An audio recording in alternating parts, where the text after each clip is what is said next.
नमस्ते नेपालमा तपाईको स्वागत छु सही है सही बोला अरे भाई I honestly have no idea if that was right, but welcome to Nepal.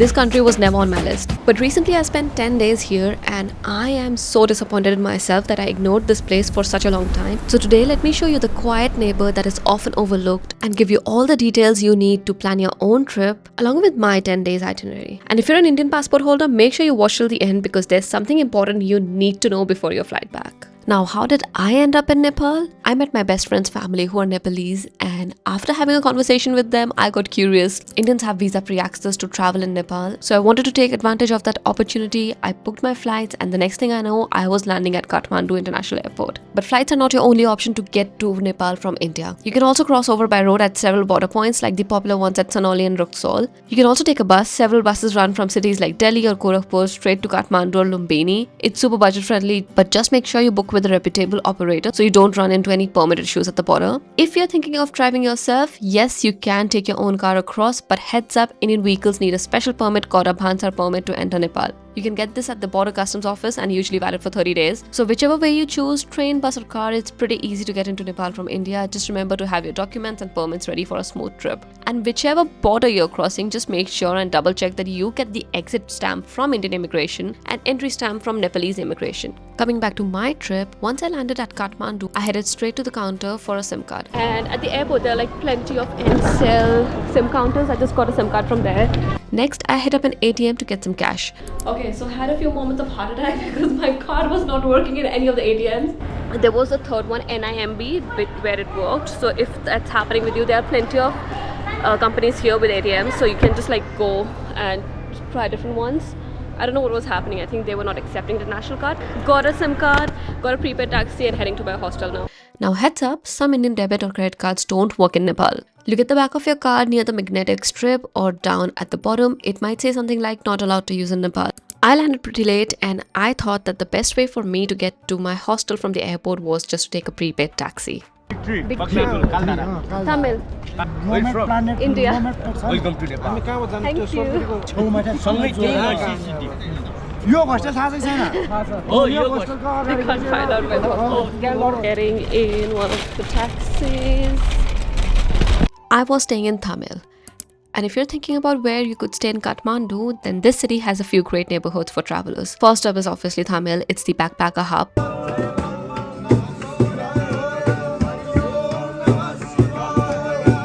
Packed with cafes, shops and tons of guest houses. It's lively and tourist friendly. Then there's Patan, also known as Lalitpur. It's south of Kathmandu and offers a more laid-back vibe, full of history, beautiful squares and traditional Newari architecture. Lastly, if you want something quieter and more local, Bodha is a great location. As for me, I was staying at the Big Tree Hostel in Tamil. It was perfect just to spend a few nights in the city. I spent 3 days in Kathmandu exploring Basantapur, Patan and Bhaktapur, and I went on an epic culinary adventure through the city. Also, I want to give you a heads up that after trying Nepalese food for the first time, I can confidently say it's one of the most underrated cuisines in the region, and here are 10 Nepalese foods you absolutely have to try.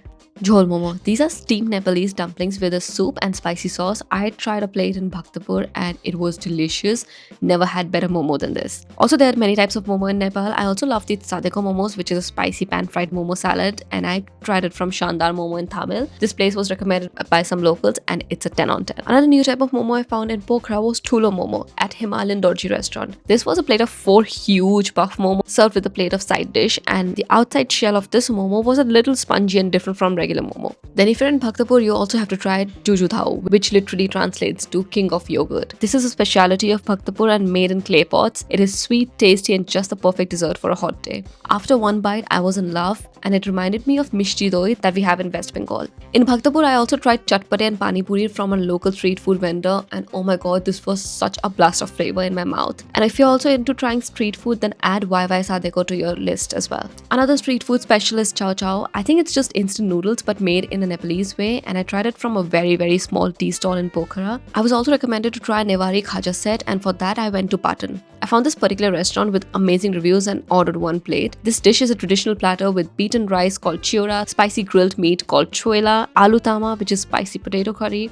mixed vegetables, a salad of black beans, and a bowl of dal. This is a must try if you like to try authentic local traditional food. It's spicy, tangy, and super filling. Next thing you have to try is Nepali thali. In this one, you get normal rice with dal, a meat curry of your choice, and some different types of vegetables. I went to Best Kathmandu Kitchen in Thamel, and I absolutely recommend it. When you order this thali, you can get refills so you can eat as much as you want. One thing I never thought I would try, but I ended up loving was Nepali chai. I have tried tea before, never liked it, but this Nepali version is so good, light, tasty, with this hint of cardamom and cinnamon that makes you want to have it just before bed. And this one's for over 18s. If you like trying local liquor, then I had a glass of Nepal ice beer in Kathmandu, delicious, and another glass of Raksi in Pokhara. Raksi is a distilled liquor made at home using millet. After trying this, I can say one thing: Nepalese people like their liquor strong. I have a full Kathmandu vlog coming up in the next few days, and you will get all the details on all the places I went to and everything I did in that video. So don't forget to subscribe to the channel and turn on your notifications. Getting around in Nepal is pretty straightforward. You can hop on local taxis, local buses, use ride apps like InDrive in Kathmandu, or even rent a scooter if you're feeling adventurous. But to get between cities, buses were my budget-friendly option and flights are the convenience-friendly options. For me, buses were easily available to travel between Kathmandu, Pokhara, and Chitwan and are very affordable, although may not always be on time. In a lot of places, you will also find auto rickshaws or tuk-tuks, and they go pretty much everywhere. I didn't find any difficulties in getting around within cities and between cities too. Nepal is a country rich in culture,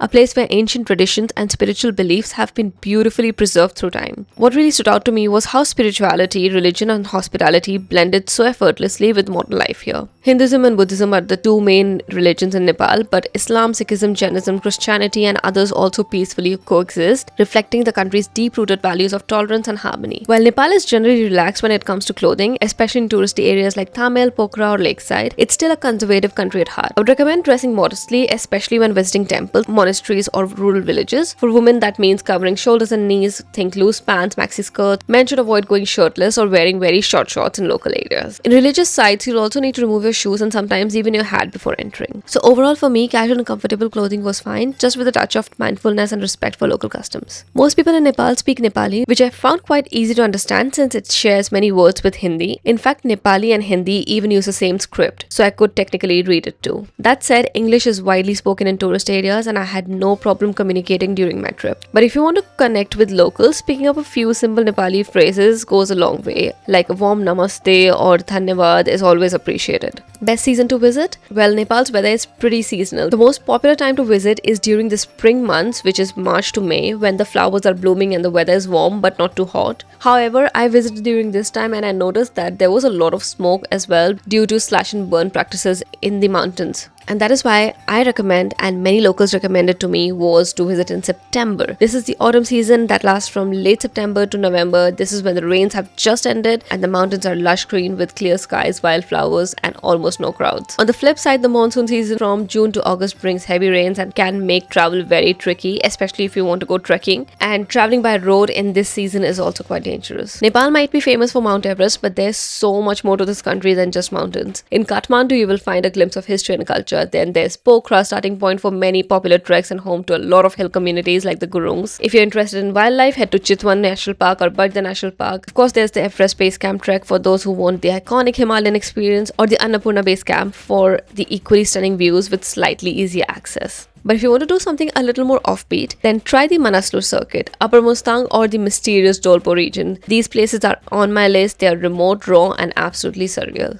And if you're short on time or new to trekking, don't worry, there are shorter trails like Poon Hill or Marti Himal that still offer breathtaking mountain views without needing weeks of hiking. As for me, this is how I made the most of my 10-day trip. I spent the first 3 days in Kathmandu, explored the historical and cultural side, Bhaktapur, Patan, and iconic Darbar Square. Then I took a bus and headed to Pokhara. It takes about 7 to 8 hours, but Pokhara is such a vibe. From Pokhara, I traveled to Chitwan for a taste of jungle life. I went on a half-day jeep safari to spot rhinos in the wild, but unluckily I could not see any. However, I got a nice highlight of the wild side of Nepal. And my last couple of days were spent in Kathmandu, where I wrapped up my trip with some shopping, momo, and soaking in the final dose of the madness. Indians and travelers from other SAARC countries pay a discounted rate at many tourist attractions and heritage sites. For example, Bhaktapur Darbar Square was just 500 NPR for me versus 1500 NPR for others. Chitwan National Park fee was also discounted for me, and just make sure you carry your passport to show at the ticket counter. I went to Nepal solo, and if you're thinking of doing the same, I would say go for it. I felt safe the entire time. People are warm, respectful, and genuinely helpful. Whether I was asking for directions or chatting with strangers, I never felt uncomfortable. But just like anywhere, trust your gut. But overall, Nepal is solo travel friendly, and if it's your first solo trip, it's a great country to start with. Third country travel NOC. This is a must-have if you're traveling from India to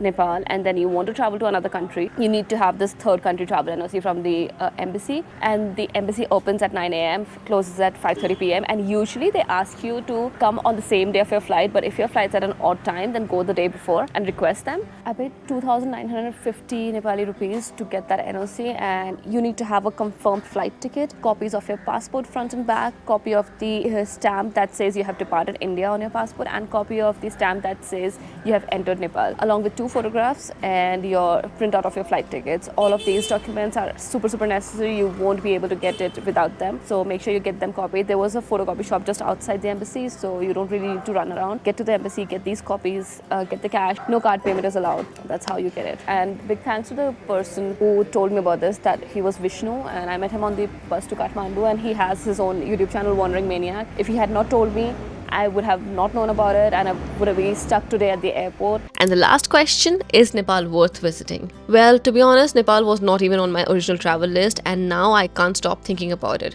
The culture is rich, the food is amazing, the landscapes are unreal, and the people, some of the kindest I have met. It has a way of slowing you down and making you feel connected to nature, to others, and to yourself. If you have been looking for a destination that's affordable, culturally immersive, safe, and filled with natural beauty, Nepal is absolutely worth it. Don't make the mistake I did and keep skipping it. Go now before the rest of the world catches on. And if you like this video, don't forget to also hit the subscribe button, give me a like, and I'll see you next week with another one.